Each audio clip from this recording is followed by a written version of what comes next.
What's up, everybody? Welcome to another show, man. NBA Talk with J Money and the Shark. We're here. It's Monday. It's a new week, man. Ready to get to it. Got a lot of stuff going on, but hey, it's time to reset. It's time to cash some tickets, my guys. What's up with you, Shark? Everything cool with you?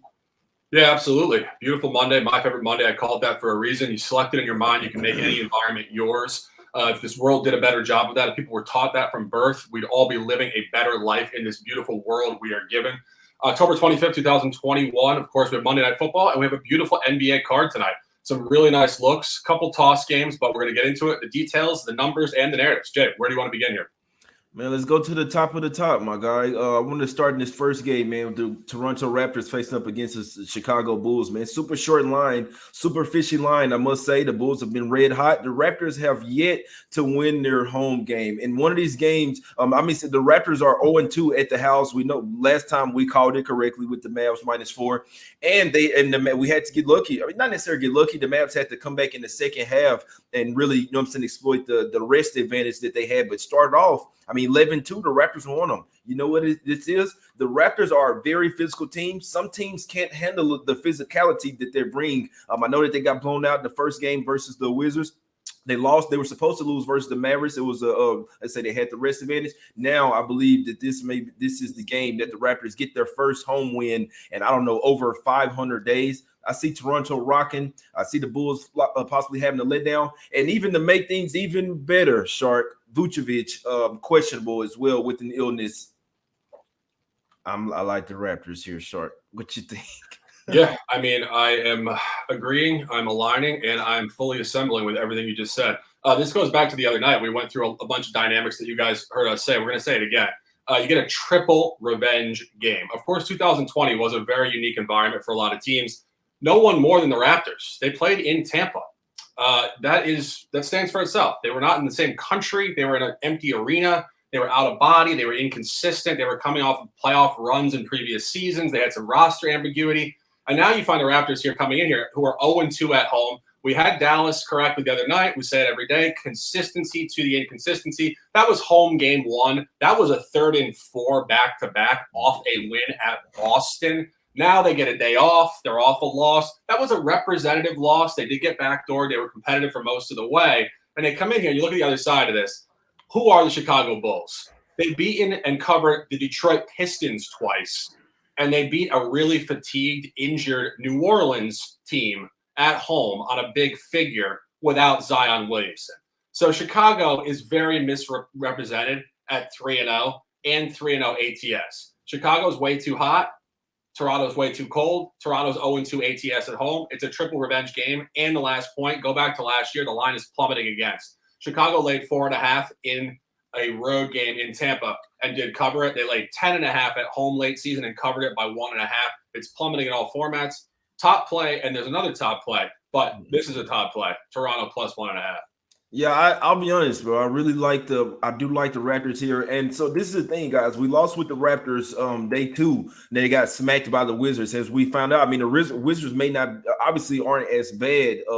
They came out there and smacked them, held it to 83. What do they do the next game? They really show up, go into Boston and smack them by 30-some points. I'm talking about literally just a slaughterhouse. And then, like you say, the next game, then they go back, come back to the house again, face the Mavs in a back-to-back spot where they were obviously in a letdown spot, in my opinion. So I really think that this and like I say, guys, we're not trying to talk anyone out of their plays. If you like the Bulls, bet the Bulls. I want to make this clear. We're not telling anyone to bet these plays or even make you or telling you to put money on them. We're just suggesting to you that what we like, because I know yesterday I told people don't take the Grizzlies and they end up cashing, but I'll never make that mistake again. So even though I still think the Lakers are the right side, but regards to that, I don't want to tell anybody what to bet. I'm taking the Raptors. You guys can do what you want. I know everybody likes the Bulls today. I do believe the Raptors win this game. You look at the line, it's fishy as hell. So let's get to the next game as well. Like you say, the Bulls have been red hot. They do have the Knicks on deck in the next game. So like I said, if Vucevic doesn't play in this game, that definitely hurts the Bulls, in my opinion. They already don't have a lot of size. And that's the main thing that the Raptors, I know they running small ball right now, but the length can really bother teams, and this is a really physical team. Let's get to the next game. I just wanted to talk. Let's go to this Bucks versus Indy, my guy. Talk about another one. Heavy public team laying a short line on the road versus this Pacers squad. Pacers, they got right. They beat that Heat team. I know there was no Lowry out there, but there was a 3rd and 4 back-to-back off of an overtime game, off a couple of close losses. The Pacers really showed something in their last game. What you think about this one? Same thing here. Triple revenge game. Divisional game. Indy got blown out last year all 3 times by Milwaukee. They didn't defend. We talked about this numerous times. Bjorkgren, a coaching change, defensive shift potentially. Indy comes in here off 3 straight overtime games, uncannily. Now they finally get a little rest. They're at home. It's home game 2. Again, they didn't play particularly well in the last game. They really caught a weak effort from Miami without Kyle Lowry, lack of flow offensively in particular. And I think what you really look at here, again, triple revenge game, and the line is plummeting. Last year, Milwaukee was laying anywhere between 7.5 and 11 points. Now this comes in at 3. I had said this before I looked at the line. I looked at the environment. I said to myself, I'm taking Indy if the line is 5.5 or less. I was shocked to see it was 3, and I was pleased to see it was 3. Great averaging from the Vegas odds makers. Really sharp number. I think what you look at here is Milwaukee just kind of inconsistent in the opening 20 games of the season. You go back to last year, if you actually look at the first 10 games, they kept flip-flopping wins and losses. They do come in here off a cover. Of course, we had that correctly. You guys are going to notice this, new followers. We oftentimes do fade the team we just bought in the last game. It is 82 games of NBA with travel, all sorts of ins and outs and boxes. And we're going to fade them tonight. Indiana Pacers, +2, official. Yeah, I cannot talk you off at all, my guy. This is another thing. When the Bucks don't have their big 3, they're not one of the best teams in the league, in my opinion. I mean, they're still a really great team. Still have Giannis and Middleton, which Middleton on the road and still inspiring, in my opinion. They won't have Drew Holiday in this game, and I believe Brook Lopez is out again. So you have that same dynamic. I mean, this isn't necessarily the defense of the Miami Heat, but when you're without your starting point guard, one of your best perimeter defenders on the team, if not the best defender, and you're missing size as well with your starting center. They starting Mamu Cekasvili, or then they have to run a Giannis at 5, which I like, but still not a lot of size out there. No real backup center for the Bucks, and you saw it versus the Heat. They got smacked up, guys. Anytime a starting point guard is out, or a starting center for that matter, they're going to have problems, especially when both of them are less ball distribution, less size at the rim, and less rebound. So all of that says, hey, the Pacers, definitely could have a shot to win this game outright. Could not talk you off as well. Definitely lean the Pacers there. And super fishy lines, just one of those. Let's go to this Boston Celtics versus Hornets game. Celtics, they got off the losing streak last night versus the Houston Rockets. Didn't have Jaylen Brown. In my opinion, he should be a good go today here. So what we're doing here today, Shark, the Hornets coming back to the house off of a huge win in Brooklyn last night. Yeah, we're taking Boston first quarter at a pick'em, get it at -115. A dynamic shift here. You look at how teams function in 3rd and 4 situations. They know in the back of their mind, and maybe not the back of their mind, they might talk about this on the team Boston in the locker room. Guys, we have a lot of games. We got to save energy in certain windows. They came out terribly yesterday in Houston. They were down 8 real quick in the first quarter, 30-22. They made a late push throughout the game to cover. However, in the 3rd and 4 sequence, teams like to come out in the first quarter with their top energy, knowing they might fade late, trying to just take the game real quick. You see it all the time. In fact, rewind 2 nights ago when we had a lot of those spots. Notice we backdoored a lot of those in the second half. The team on the 3rd and 4 wants to come out juiced. They saved it yesterday. They kind of flowed throughout. Now they come out jacked. And you look at Charlotte again. Charlotte had a nice win yesterday in Brooklyn as a 9.5-point dog, a huge high. Charlotte is very hot on the early season coming home. Home game 1 off a trip, 3rd and 4, fatigue spot, travel. And last point, Boston did come out well in New York in the opener in the first quarter. I think it reverts back to that. They have shown the capability to come out in a good first quarter. Boston first quarter, pick 1 unit for me. Yeah, I could not talk you off at all, my guy. And like you say, let me see the Hornets. They coming off two straight road games. First game back at the house as well. So could be. I mean, and you look at the Hornets, they're 3-0 against us. They're 3-0 straight up and 3-0 against the spread as well, my guy. So it should be some like these teams are obviously going to win. Like this, the NBA, it's an 82 game season. There's ups and downs. These teams will tank certain games and get up for certain games as well. So it happens over the course of the season. You just have to find those spots, my guy. I probably end up riding with you on that Celtics first quarter. I like the spot, man. You want to talk anything on this Pistons Hawks game? Not much. Last year, 2 games in Atlanta, both right around the figure 128, 120, a push. It was 8.5. And then Atlanta covered the second one, but they went to overtime on a 4.5. Atlanta, obviously, coming off a really useless performance at Cleveland. You would like to buy that. But then you ask yourself, again, zooming out, 82 games, are they really going to bring their absolute A-list effort here against Detroit at home? It's a tough, tough buy. Detroit has been right around the number a couple times already. Detroit theoretically should show up here reasonably well. Definitely a no take for me. It's just hard to lay 11.5 here.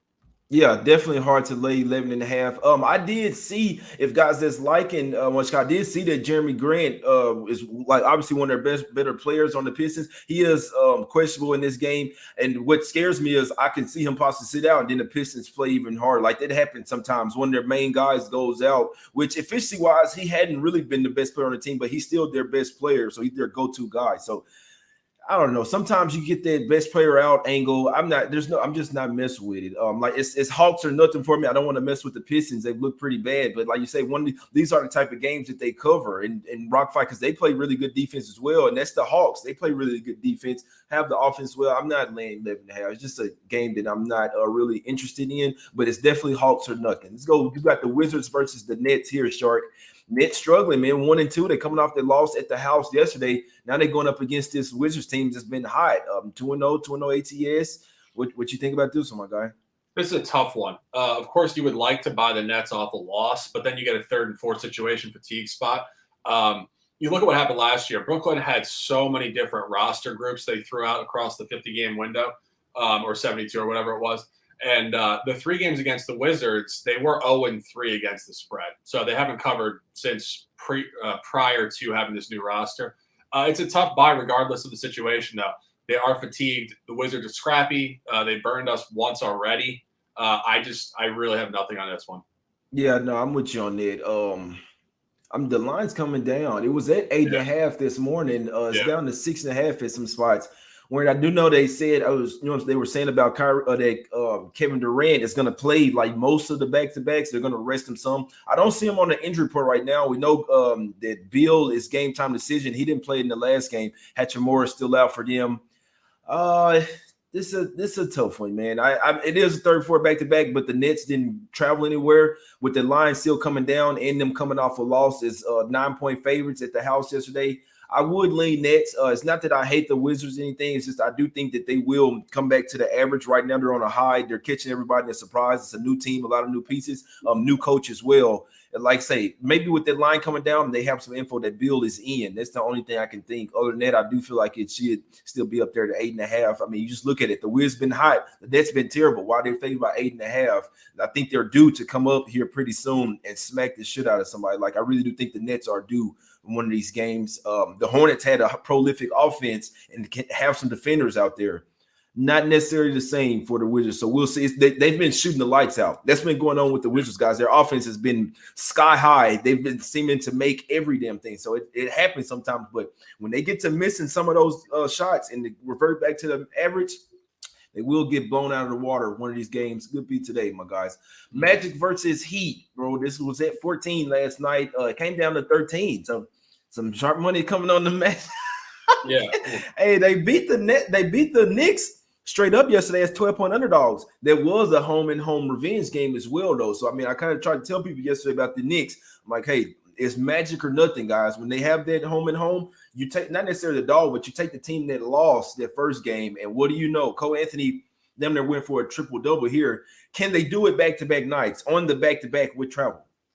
It's a great question. This is not a game that I'm looking at in any serious way. Miami, I missed it with Miami the other night. I thought Miami was going to be a bye team sustainably here. Of course, we're only 2 games in, but that was a really, really letdown point for me. They were catching Indy in a real fatigue spot off back-to-back overtime games, the final half too. It would be one thing if they lost that game in the first half. Miami takes the lead in the fourth quarter by 5 and then melts it to a team who's super fatigued in a really funky spot. Miami has been all over the grid, even dating back to last year. Unimpressive in most formats. Of course, the Magic, as you said, won yesterday in Madison Square Garden as an outright dog by 7 points, I believe, six or 7 points. Knicks Nation making all sorts of excuses for that. I was on Twitter. I'm a huge Knicks fan, but that shouldn't have happened. That shouldn't have happened. I'm sorry. I don't care what happens. Don't cover it, fine, but you got to win that game if you're the Knicks. And that's what I mean. Short, real quick. That's what I mean by certain teams like that's not like tanking some games, right? It's a long season. They had already just smacked the Magic by 30-some points. We're up by 20 after the first quarter. They were totally uninterested in that game, and you could tell. In a regular world, guys, the Magic would never beat the Knicks. But in a revenge home and home type game where they really just got blown out by 32 and they brought it in the first quarter, you could tell the Knicks was just like, oh, well, I mean, they just didn't have it. They probably thought it was going to be another easy one. Some of these teams literally like they take days off. That's why we bet the NBA, because even though you're so much better, there's going to be spots where you take the Magic. I don't think tonight is one. Sorry, I didn't mean to cut you off, but that's just what I was meaning. You're good. No, there's nothing more to say on this. It's just an absolute no play for me. I can see it going either way.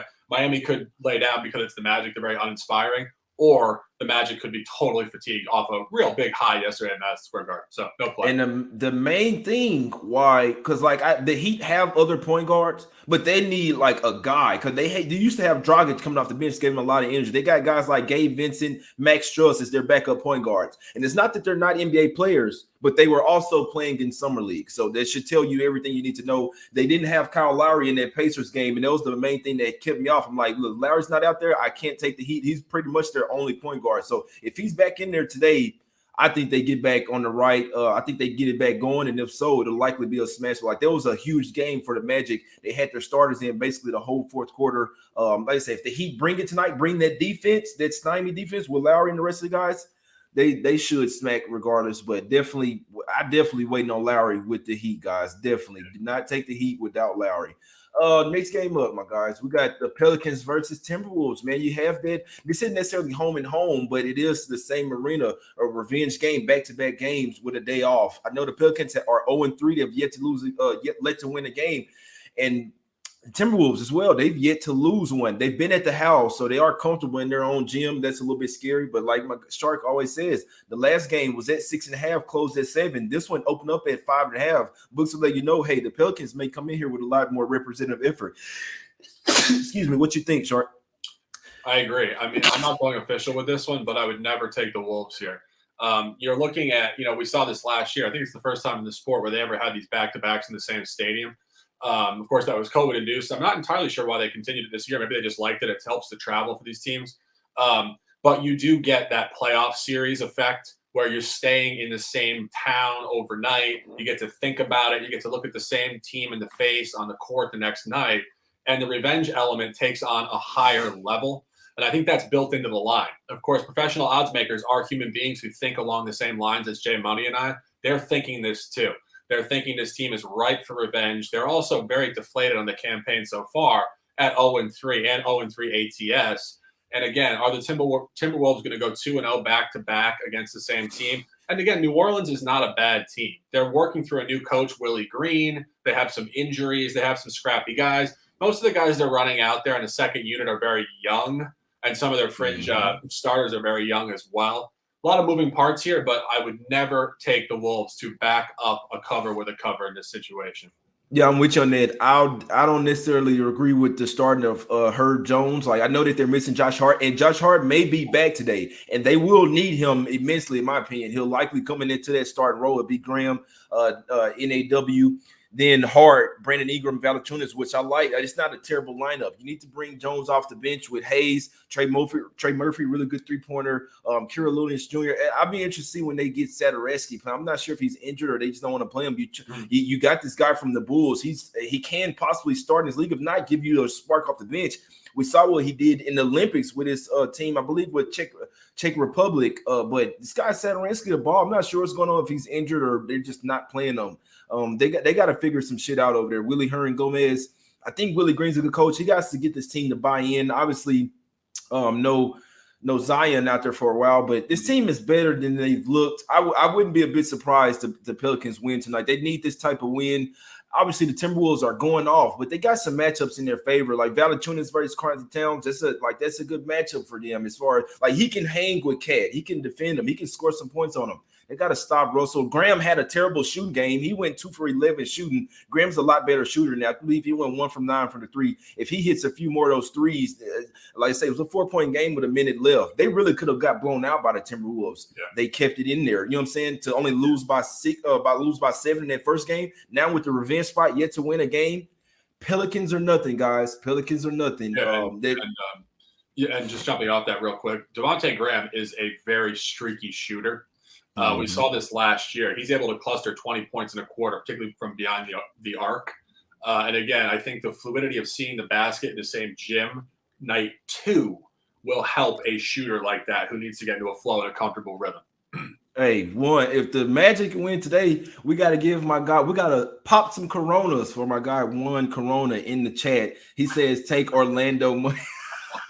He says, take Orlando money line, my guys.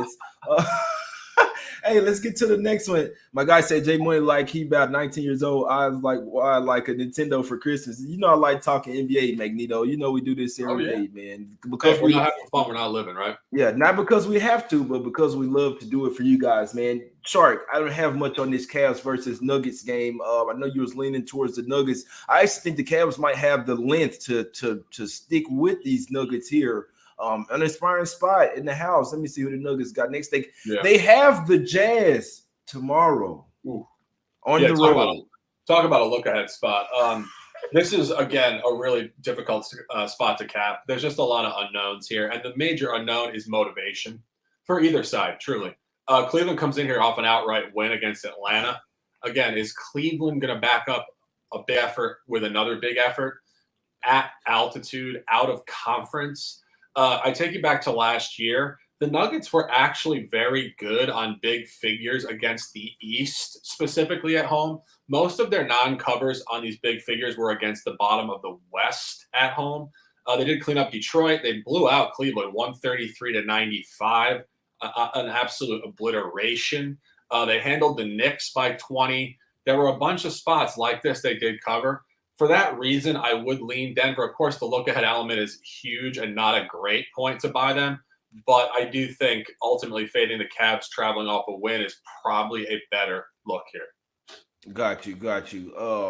Man, just got some info, man. But that's it. Yeah, it's Cavs or nothing for me here. I think the fact that the Nuggets play the Jazz tomorrow, and that's why I always like with the NBA, sometimes you have to see if this. Even if they have a game the next day, especially if it's a huge game and it's on the road, even if the Nuggets do blow out the Cavs tonight, I'll definitely be hopping on the Jazz tomorrow. I mean, it depends on how the minutes are dispersed.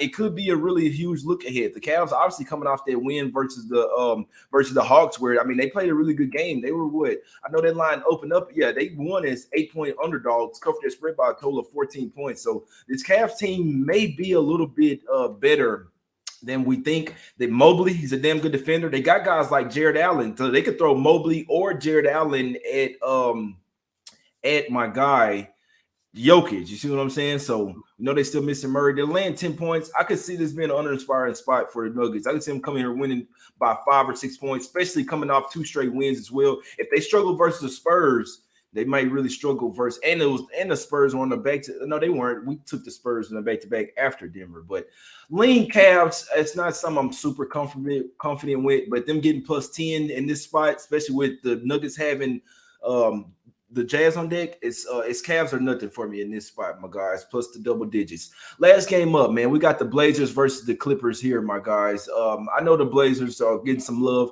I know they blown out. I know they blew out the Suns by 30 points. It was a really good game. They played a really good game. They did lose one of their starters, however, and one of their better perimeter defenders, Norman Powell. He will not be in this game.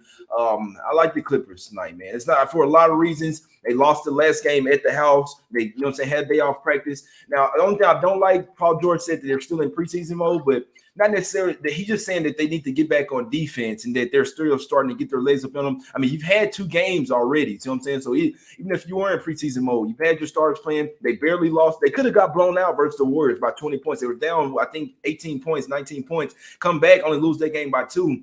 You did lose your home opener versus the Grizzlies. Now you go back to it's almost like the Raptors. You lost a home game, whatever. Stayed at the house, been practicing. You're pissed off. You're ready to get in the win column. Ty Lue, he's a damn good coach, damn good in-game coach. And we have the Blazers going on the road for their first time. They have a new coach. He's implementing a new system over there. Dame hadn't necessarily looked like he's been flourishing in this system. Chauncey Billups wants them to take a lot less threes, a lot more looks at the basket. Now, that's not their team. They like to take threes. Dame Lillard's like another Steph Curry. He wants to fly up threes. Billups doesn't want him to. So let's just see how this plays out this season. They're coming off a 31-point win. And another thing, when the coach is getting their first win, I think they may have had a bit of a celebration, in my opinion. I'm watching them in the locker room. They're doing the water all over. It was a high. You see what I'm saying? They're coming off a high. They're a little bit fat and sassy. Just 1-1 on the season. But like I say, all of this, first road game, missing Powell as well versus the Clippers, where they have a 3-headed defender. You know what I'm saying? Bledsoe, Jackson, and Paul George. I think Paul George turns up here. I like the Clippers. I like the Clippers -3 today, Sharp. Yeah, nothing here for me.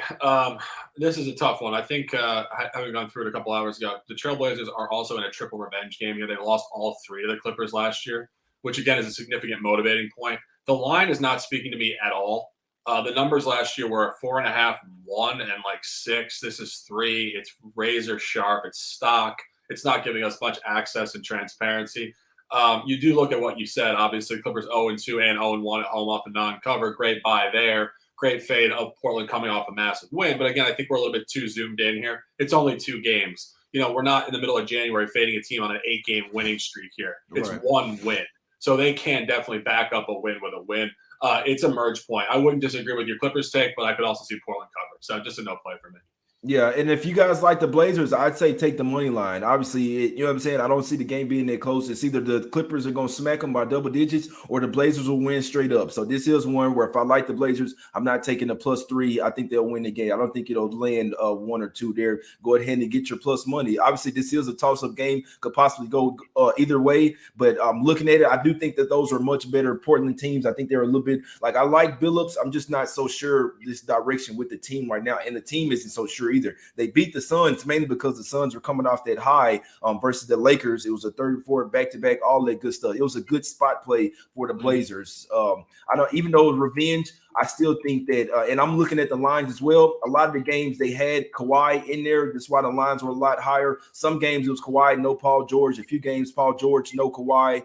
And those are different Clipper teams as well. They didn't necessarily have the depth that they have. I think they have a little bit more depth. And as far as the Blazers as well, most of those games they had Powell. One of those games, Powell went off for 33 points that they were playing, competing with the Clippers. So I think that the Clippers, this is what I'm going to. Sometimes teams just have another team's number, and I think that the Clippers, I think Ty Lue knows how to guard Dame and CJ. He knows that they're terrible defenders, in my opinion. You go with those guys pretty much all night, and you should come out on top. So anything can happen, but I do see the Clippers getting off the I think I see them getting this win today. Like I say, they lost to the Grizzlies, but I think they can. I think that the Blazers are weak enough on defense that they have some matchups they can exploit. I like Paul George props today. I see him going off. That's it for me, guys. I'm going with Raptors +1.5, and I'm going with Clippers -3, my guys. Those are my plays. What you like, Sharp?